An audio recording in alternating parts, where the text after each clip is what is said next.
Mbandiza balayi baffe abalungi, eno ye programu enfumba. Amannya nze Chef Harriet Bakyazi nga ndi ne munnange Chef Sennungi Andrew. Olunaku olwaleero tugenda kubateekerateekera a cream of carrot soup with ginger. Tugenda kusavingirako ne garlic bread. Tugenda kuteekateeka main course yaffe era nga tugenda kukola pan fried goat's meat with turmeric rice and raisins. Tuteekeko ne buttered vegetables. Nyongera okubajjukiza programu eno etutusibwako BBSKATI Business Institute ng'era kati eri wansi w'amasomero ga Gombe Education Services. Amasomero gano mulimu Scooby-Doo International School, Gombe Junior Day and Boarding Primary School ne St. Andrew Kaggwa Gombe High e Kawala.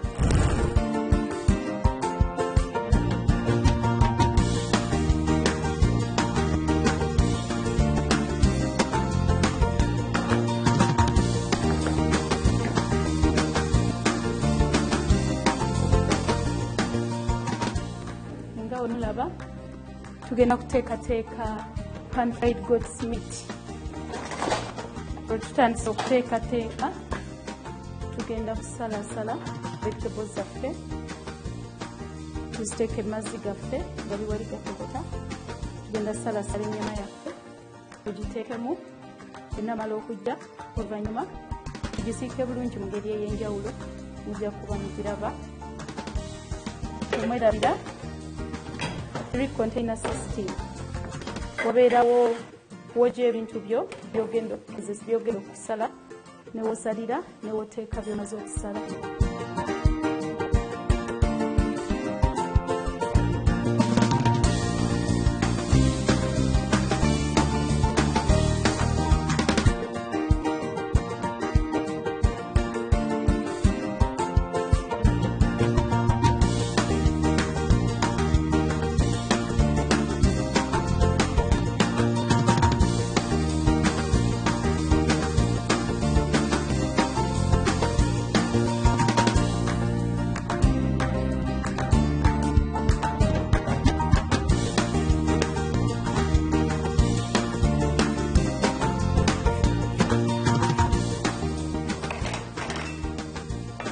BBSKATI Business Institute eri wansi w'amasomero ga Gombe Education Services.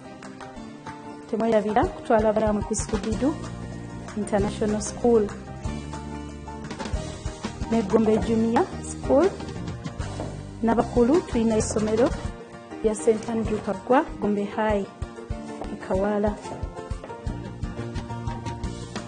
Musobola tukubira ku simu zaffe ku screen yawe eziri wammanga. Tugenda salasala ne gariki waffe omususa bulungi nomujjako olukuta luno olw'okungulu.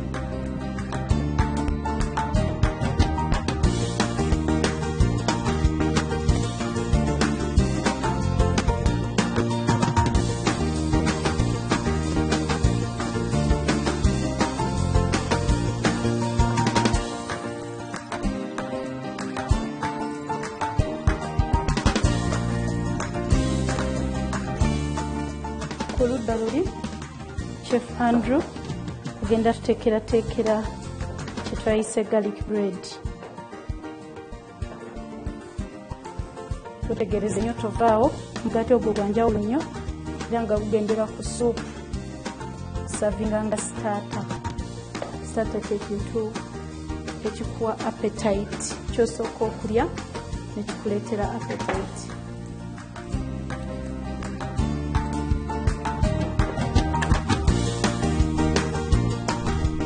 Omufumbi omulungi takozesa vegetables zino nga tazozesa kubanga muno munda mu vegetables zino nga tukimanyi nti zikulira mu ttaka musobola okubeeramu ettaka. So kiba kirungi n'ozooza amazzi ge bayita omuzungu gayita running water, nti oyiwa amazzi nga gayita ku vegetables zaffe nga bwe gagenda bugenzi so si kuŋŋaana. Awo kakasa nti ettaka liwedde bulungi. Chef Andrew ateekateeka mugaati agenda kumeltinga bata oyo okumufuula nga w'amazzi kumujjamu obwo obukutte ate amusaanuule.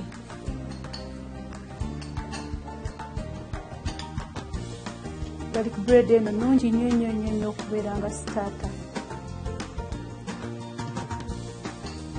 Omulaba batta waffe asaanuse bulungi. Tugenda kukola mugaati.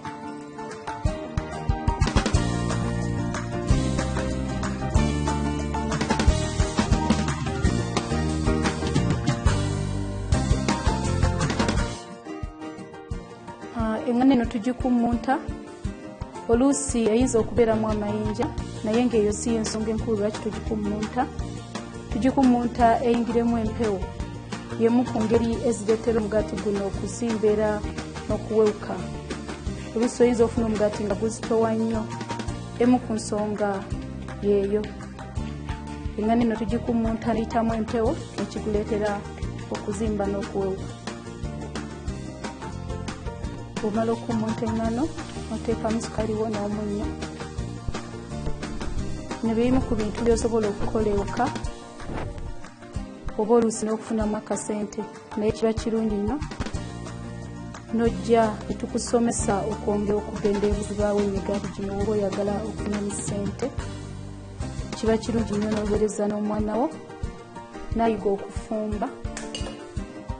Temwerabira Ageesigika Institute eri wansi w'amasomero ga Gombe Education Services. Mangi nnyo.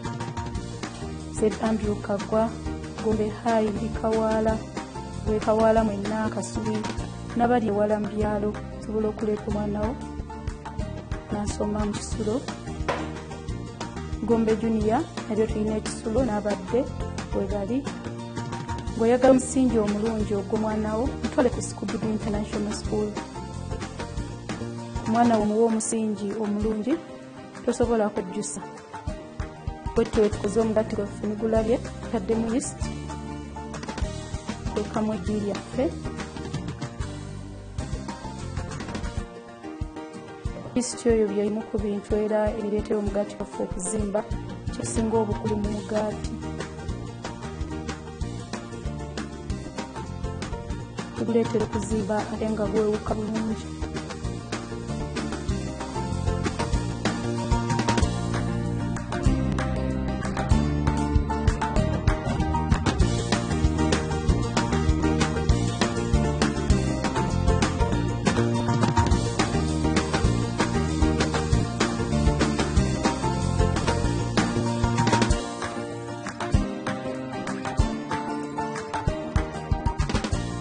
Tekiba kirungi n'okozesa gloves ezimu okuba watandise paka omala.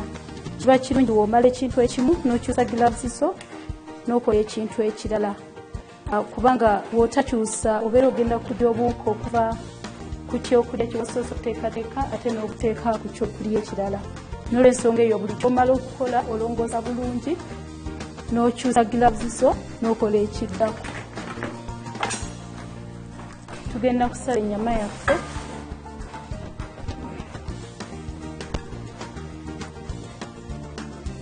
Tugenda kusala ennyama yaffe.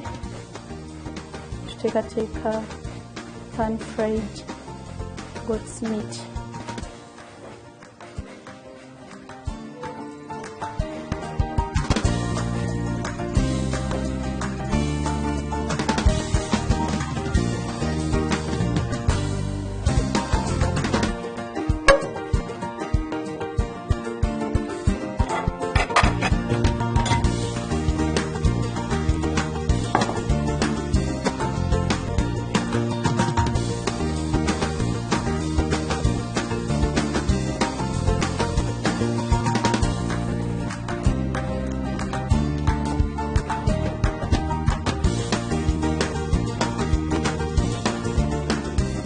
Mulaba wali amaliriza omugaati gwaffe, amaliriza okukanda engano yaffe, agikunyiza bulungi nnyo nga bwe mugiraba, eri smooth, eri elastic. Ati agenda ogiteeka mu bowl n'ogiteeka mu kifo ekibuguma, ogibikako n'ogissa mu kifo ekirimu ebbugumu obulungi. Yeast n'asobola okubeera activated omugaati ne gusobola okuzimbulukuka obulungi. Amazzi gaffe gamaze okutokota, tugenda kuteekamu ka white pepper, ka spice osooka kugula mu supermarket yonna. Tugenda kuteekamu soy sauce. Soy sauce ono mwegendereza nnyo kubanga abeeramu omunnyo. Tuwegendereza nnyo omunnyo gw'okozesa oba omanyi nti ogenda kuteekamu soy sauce. Oteekamu ennyama ng'ozisoosaza obulungi.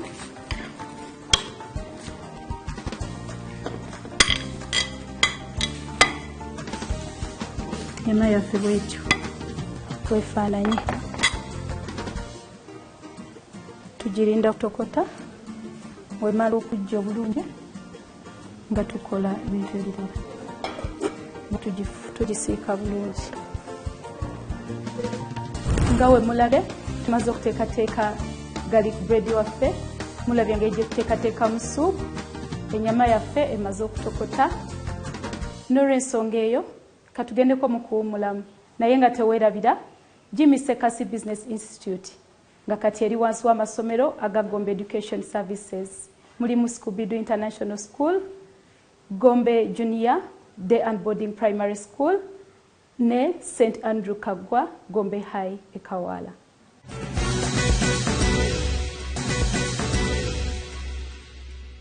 Mukulikeeyo nnyo mu kuwummulamu okwo.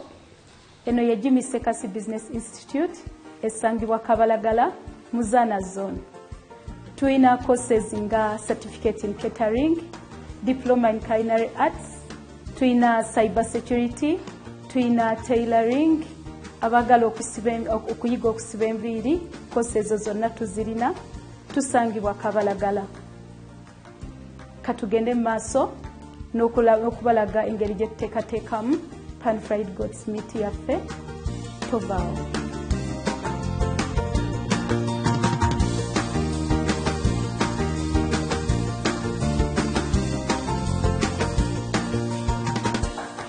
Carrot wegiwaata bulungi nnyo, teweerabira vegetables zino bazooza.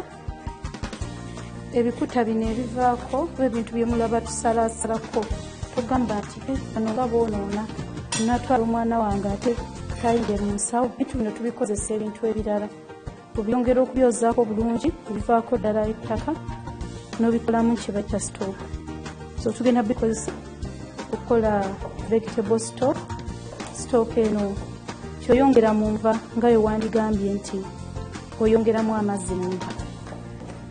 Gy'okoma okusala obutono ne suupu wo gyagenda okusinga okuvaayo obulungi. Naye w'osala ebinene kyekigera kya suupu gw'ogenda ofuna. So ofuba okulaba ng'osala butini ddala. Tuteeka bulungi awo, teweerabira. Tulina tuteeka kasasiro waffe ne we tuteeka bye tumaliriza. Mugaati gwaffe nga ye mugulaba, engano yiiyo bw'ogibikako, yeast oyo bw'abeera activated kwe kuzimba okwo. Nga we twagambye mbu kireetera omugaati gwaffe okuzimbulukuka era n'engano okubeera nga mugaati guwewuka.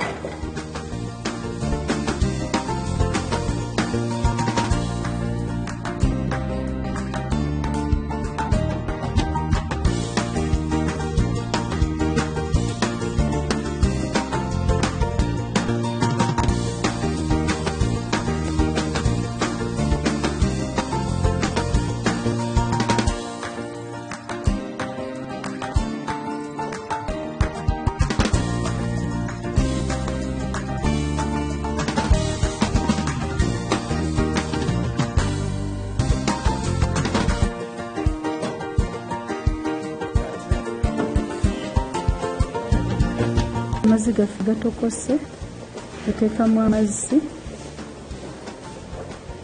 ogateekamu omunnyo,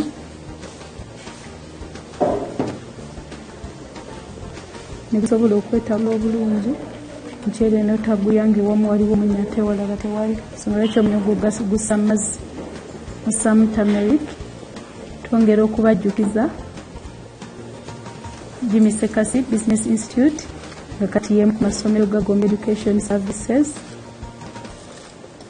Teweerabire omusingi ogw'omuntu yenna guviira ddala wansi mbuto.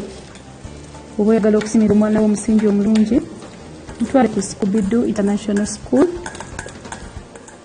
Wakulakulamu tulina Gombe Junior Day and Boarding Primary School.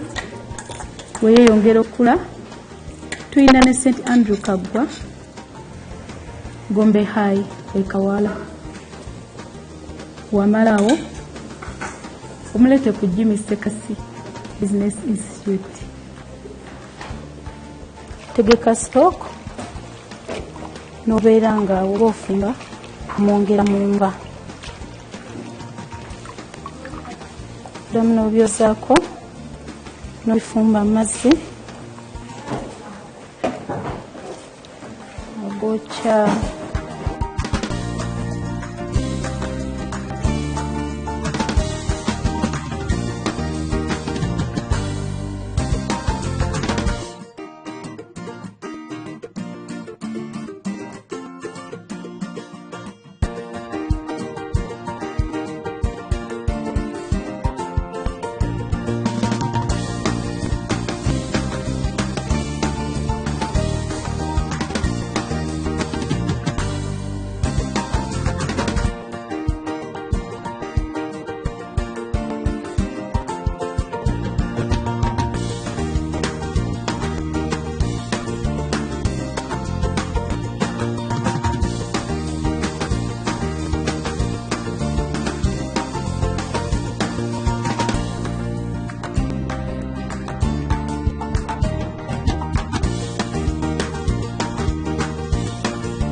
Nyama yaffe eyidde maze okujja, tugenda kugijjamu.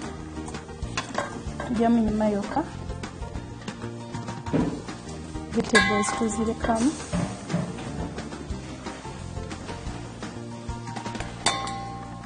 Teekateeka kuteeka nyama yaffe, pani yaffe ogira bwemaze okuhiitinga. Tugenda kuteekamu kabutto nga weffe nayo tumanyi vegetables zibeeramu vitamins. Tugenda kusika ennyama yaffe eno tugibrowninge bulungi side zonna.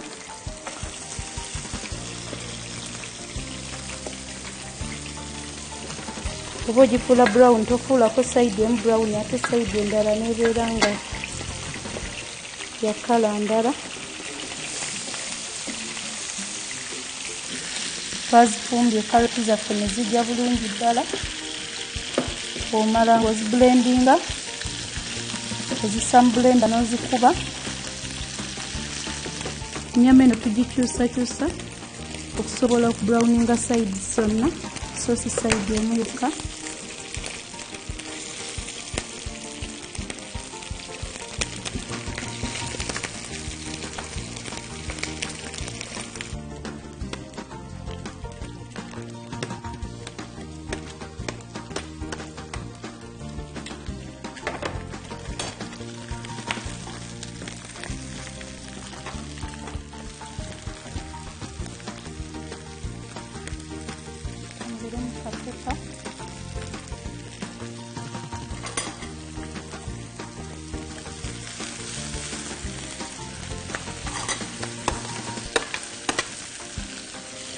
Tusookamu onnyo obutungulu obwo kubanga bukola kawowo akalungi.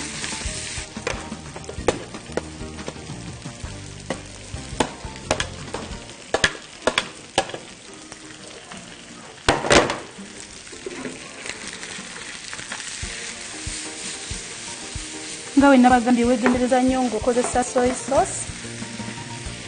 olina okwegendereza omunyo gwe wataddemu. Tukozesa nnyo soy sauce mungi.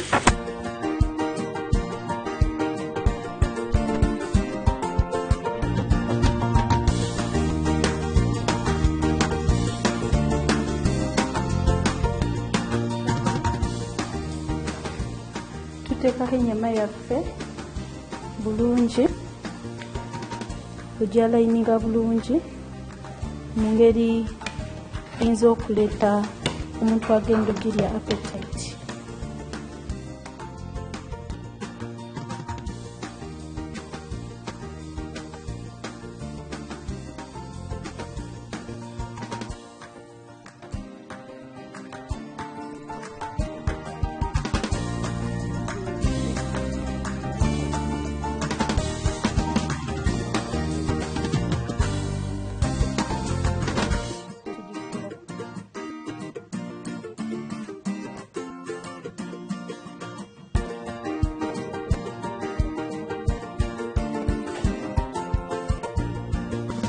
Programu enfumba bweti bwetambudde olunaku olwaleero nga we twayanjudde mu kutandika. Eno ye garlic bread gye tukoze, eno ye cream of carrot soup, turmeric rice with raisins, pan fried goat meat bwetyo wefaananye, ne buttered vegetables zaffe. Tongera okubajjukiza nti eno BBSKATI Business Institute ngera kati eri wansi w'amasomero ga Gombe Education Services, nga mugo mwe muli Scooby-Doo International School, St. Andrew Kagwa, Gombe High Kawala ne Gombe Junior Day and Boarding Primary School. Programu enfumba ekomekerezeddwa bwetyo ng'ebatuusibwako BBSKATI Business Institute. Nsigadde ndi Chef Harriet Bachaazi ne Chef Andrew Sennungi okuva ku BBSKATI Business Institute. Enfumbe kutuusibwako BBSKATI Business Institute, eno kati ng'eddukanyizibwa wansi w'amasomero ga Gombe Education Service.